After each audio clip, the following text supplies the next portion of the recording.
আসসালামু আলাইকুম। আমন্ত্রণ জানাচ্ছি জাগো টিভিতে। আপনাদের সাথে আছি আমি মমতাজ শাহিন রুম্পা। শুরুতেই জানিয়ে দিব আপডেটগুলো। হালুম হুলুম গর্জন করা মধ্যপ্রাচ্যের রক্তখেকো দানব মাত্র 12 দিনেই কুপকাত। ইসরায়েলের দম্ভচূর্ণ। সবচেয়ে বড় যে প্রাপ্তিটা ইরানের ঘরে এসেছে তা হলো ইসরায়েলের মানচিত্রে একখণ্ড গাজা এঁকে দেয়া। চিন্তায় ঘুম হারাম যুক্তরাষ্ট্র ইসরায়েলের। ইরানের 400 কেজি ইউরেনিয়াম নিখোঁজ, পারমাণবিক অস্ত্র তৈরির শঙ্কা। ট্রাম্প নেতানিয়াহুর কপালে চিন্তার ভাঁজ। ইরান ইউরেনিয়াম কোথায় সরালো? ইরান জুড়ে সরকারপন্থীদের উল্লাস, ভীত সন্ত্রস্ত বিরোধীরা। অসংখ্য নিহত, আহত 3000-এর বেশি ইসরায়েলি। ইরানের হামলায় ইসরায়েলের আরও যেসব ভয়াবহ ক্ষতি হলো। ইরানের কাতারে ক্ষেপণাস্ত্র হামলায় ক্ষমা চাইলেন ইরানের প্রেসিডেন্ট পেজেশকিয়ান। যুক্তরাষ্ট্রে ইরানিদের বিরুদ্ধে ব্যাপক অভিযান চালাচ্ছে ট্রাম্প প্রশাসন। ইসরায়েলের বিরুদ্ধে কঠোর পদক্ষেপ নেওয়ার ঘোষণা ইইউর। ইরানের সম্ভাব্য সাইবার হামলার আশঙ্কায় চূড়ান্ত সতর্কতায় যুক্তরাষ্ট্র। শুনছিলেন শিরোনাম, এবারে বিস্তারিত। হালুম হুলুম গর্জন করা মধ্যপ্রাচ্যের রক্তখেকো দানব মাত্র 12 দিনেই কুপকাত। ইসরায়েলের দম্ভচূর্ণ। সবচেয়ে বড় যে প্রাপ্তিটা ইরানের ঘরে এসেছে তা হলো ইসরায়েলের মানচিত্রে একখণ্ড গাজা এঁকে দেওয়া। যত গর্জে তত বর্ষে না। অকালপক্ষ মেঘের মতো আকাশ কাঁপানো হাঁক ডাক ছেড়ে দু কদমেই দম ফুরিয়ে যায়। যে ঘোড়ার জাত বেদুইনরা তাকে ভেড়া বলেই টিটকারি মশকরা করে বলে শুনেছে। মার্কিন অক্সিজেনে হালুম হুলুম গর্জন ছাড়া মধ্যপ্রাচ্যের রক্তখেকো দানব ইসরায়েলের দশা এখন সেই রকমই। হাওয়া তুলে নিজেই মুখ থুবড়ে পড়েছে মরুর উত্তাল বালু ঝড়ে। মাত্র 12 দিনেই কুপকাত। পায়ের দৌড় শেষ। নতজানু হয়ে ছুটে গিয়েছে মুনিক যুক্তরাষ্ট্রের দরবারে।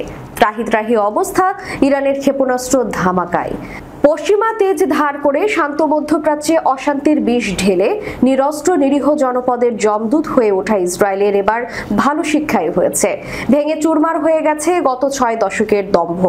মধ্যপ্রাচ্যের নয়া রাজা আয়াতুল্লাহ খামেনির চোয়াল কাঁপা চপেটাঘাতে নেতানিয়াহুর বেয়াড়া সেই ভূত এবার পালিয়েছে। লম্পঝম্প শেষ। এখন ছেড়ে দেওয়া কেঁদে বাঁচিয়ে ধ্যানে বসেছে হোয়াইট হাউসের বটতলায়।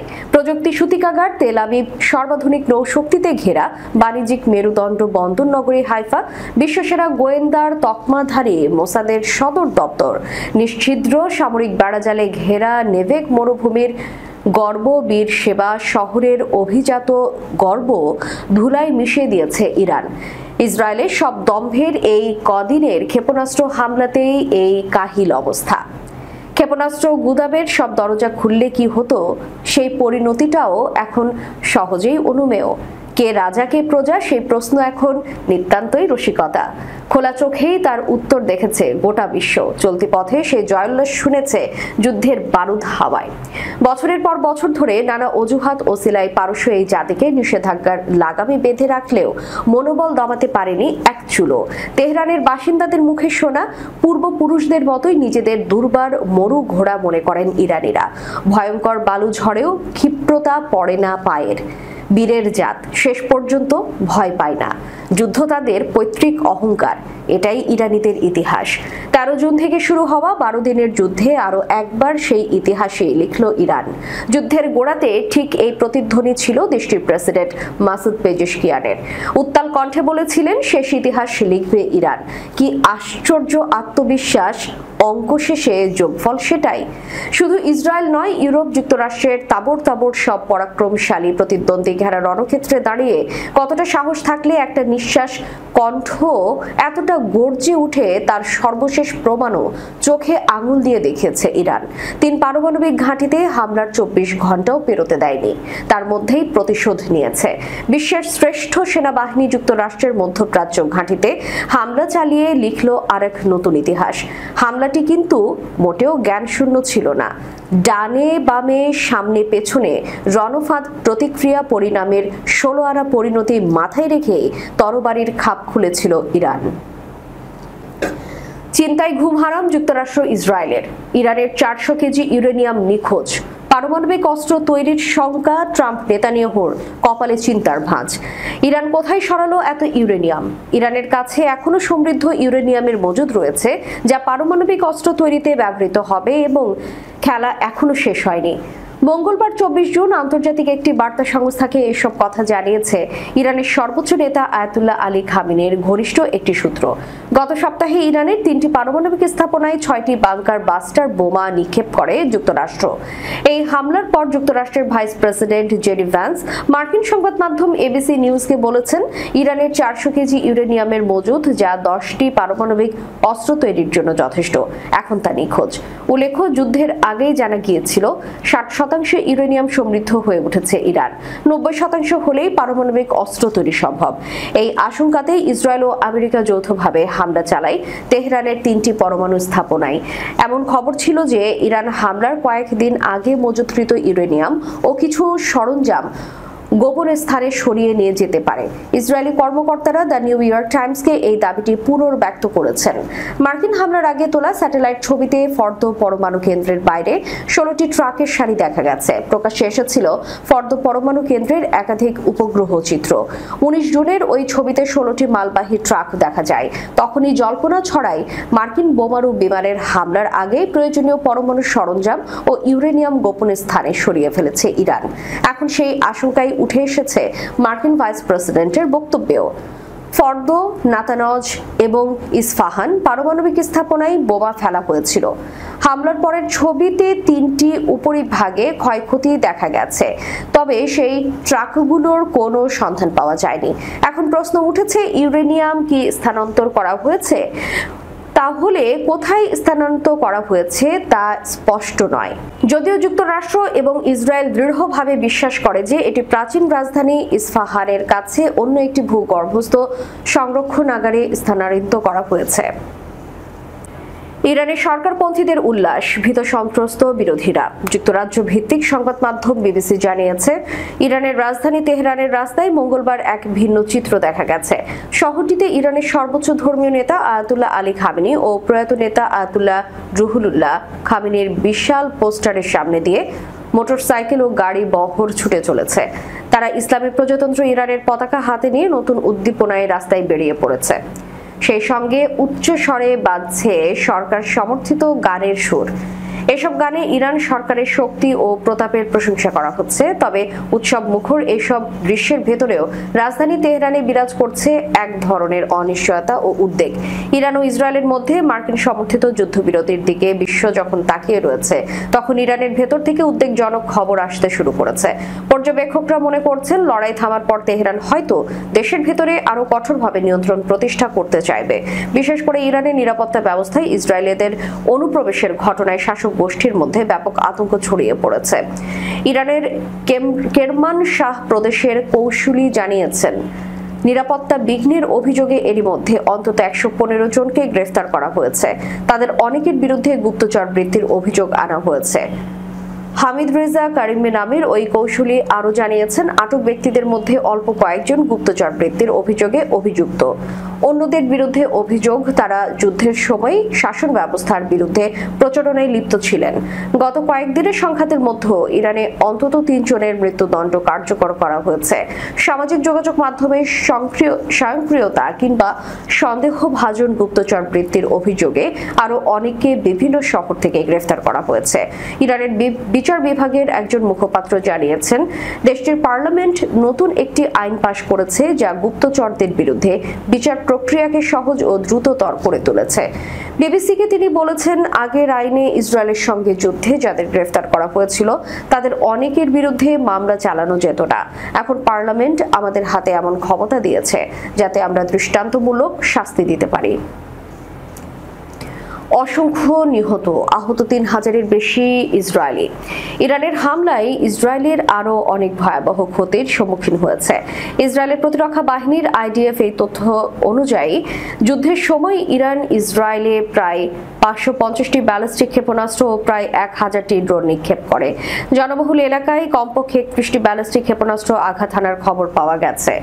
ইসরায়েল ও ইরানের মধ্যে যুদ্ধবিরতি কার্যকর হওয়ার পর ইসরায়েলি চিকিৎসকরা জানিয়েছেন, সংঘাত চলাকালীন ইরানি ক্ষেপণাস্ত্রের আঘাতে মোট 28 জন নিহত হয়েছেন। এছাড়া আহত হয়েছেন আরও 3000-এর বেশি।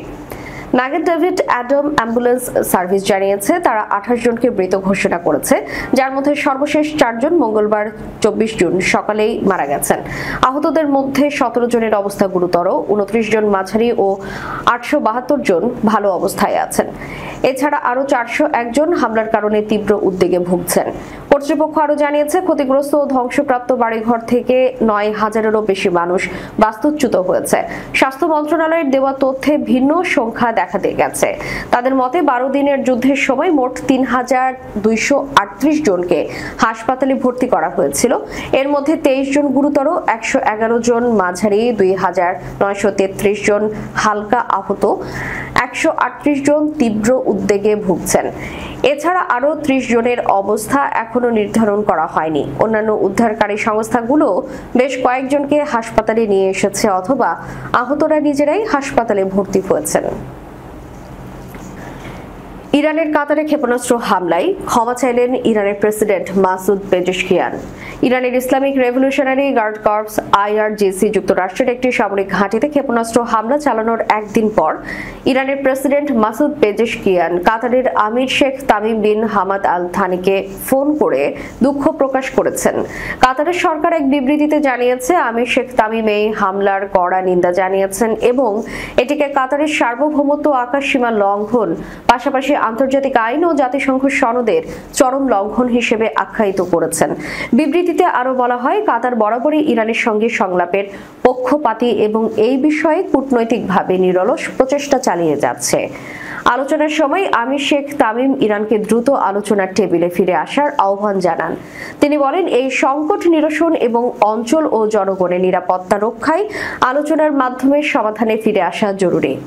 উত্তরে প্রেসিডেন্ট পেজেশকিয়ান এই ঘটনায় আক্ষেপ প্রকাশ করেন এবং স্পষ্ট করে বলেন, কাতার কিংবা কাতারের জনগণ এই হামলার লক্ষ্য ছিল না।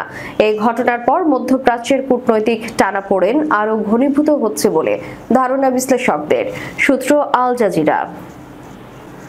ইরানের নাগরিকদের বিরুদ্ধে যুক্তরাষ্ট্রে ব্যাপক অভিযান চালানো হয়েছে। এই সময় প্রায় 1 ডজন নাগরিককে আটক করা হয়েছে। মঙ্গলবার 24 জুন আল জাজিরার এক প্রতিবেদনে এই তথ্য জানানো হয়।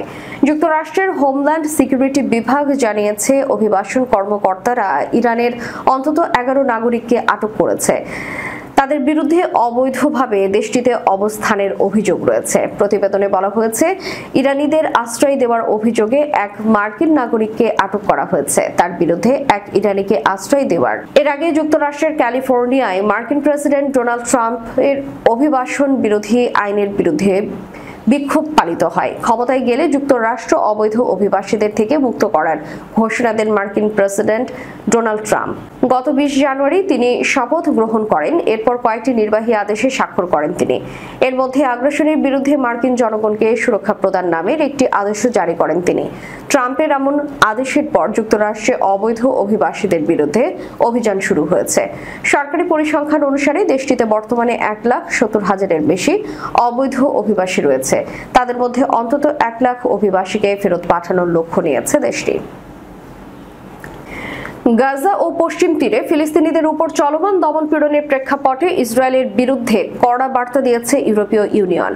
সোমবার সংস্থাটির পররাষ্ট্রনীতি বিষয়ক প্রধান কায়া ক্যালাস জানিয়েছে, যদি গাজায় পরিস্থিতি না বদলায় তবে আগামী মাসে ইসরায়েলের বিরুদ্ধে কঠোর পদক্ষেপ নিতে পারে ইউরোপীয় দেশগুলো। ব্রাসেলসে পররাষ্ট্রমন্ত্রীদের বৈঠকে একথা বলেন ক্যালাস। মঙ্গলবার এই খবর জানিয়েছে ব্রিটিশ সংবাদ মাধ্যম দ্য গার্ডিয়ান। ক্যালাস বলেছেন, গাজা ও পশ্চিম তীরে যা ঘটেছে তা স্পষ্টভাবে মানবাধিকার লঙ্ঘনের শামিল। এখন সবচেয়ে জরুরি হলো ফিলিস্তিনিদের জীবনযাত্রা কিছুটা হলেও সহজ করা, তাদের কষ্ট কমানো। বৈঠকে ইউরোপীয় ইউনিয়নের পররাষ্ট্রমন্ত্রীরা ইসরায়েলের সঙ্গে থাকা বাণিজ্য ও সহযোগিতা চুক্তি নিয়েও আলোচনা করেছেন। ইতোমধ্যে স্পেন এই চুক্তি সম্পূর্ণ স্থগিত করার আহ্বান জানিয়েছে। স্পেনের পররাষ্ট্রমন্ত্রী জোসে ম্যানুয়েল আলবারেজ বলেছেন, ইসরায়েল আমাদের বন্ধু হতে পারে, কিন্তু তাদের সঙ্গে সম্ভাবে কথা বলা দরকার। তারা মানবাধিকার লঙ্ঘন করেছে এবং এজন্য তাদের জবাবদিহি করতে হবে।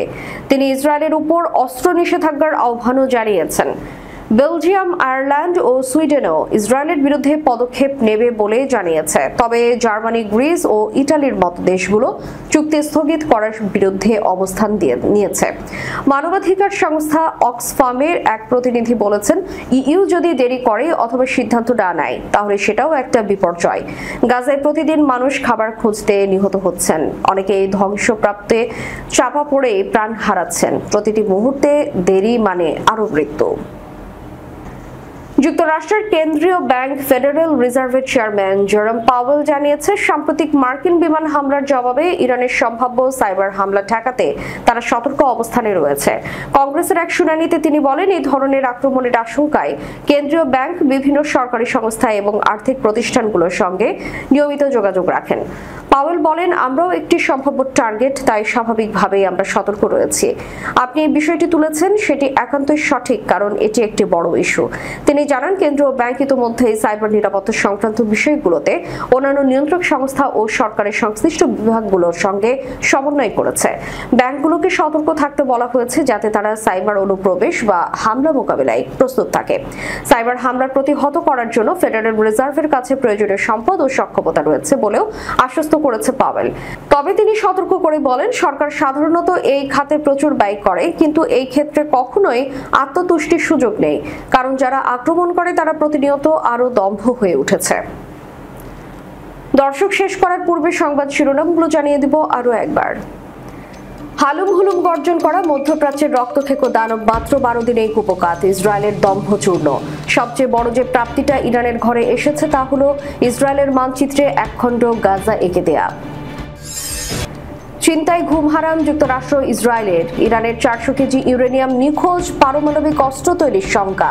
ট্রাম্প নেতানিয়াহুর কপালে চিন্তার ভাঁজ, ইরান ইউরেনিয়াম কোথায় সরালো।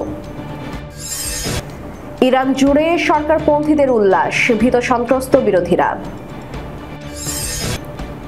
অসংখ্য নিহত, আহত 3000-এর বেশি ইসরায়েলি, ইরানের হামলায় ইসরায়েলের আরও যেসব ভয়াবহ ক্ষতি হলো। ইরানের কাতারে ক্ষেপণাস্ত্র হামলায় ক্ষমা চাইলেন ইরানের প্রেসিডেন্ট পেজেশকিয়ান। যুক্তরাষ্ট্রে ইরানিদের বিরুদ্ধে ব্যাপক অভিযান চালাচ্ছে ট্রাম্প প্রশাসন। ইসরায়েলের বিরুদ্ধে কঠোর পদক্ষেপ নেওয়ার ঘোষণা ইইউর। ইরানের সম্ভাব্য সাইবার হামলার আশঙ্কায় চূড়ান্ত সতর্কতায় যুক্তরাষ্ট্র। এতক্ষণ আমাদের সাথে থাকার জন্য ধন্যবাদ। আল্লাহ হাফেজ।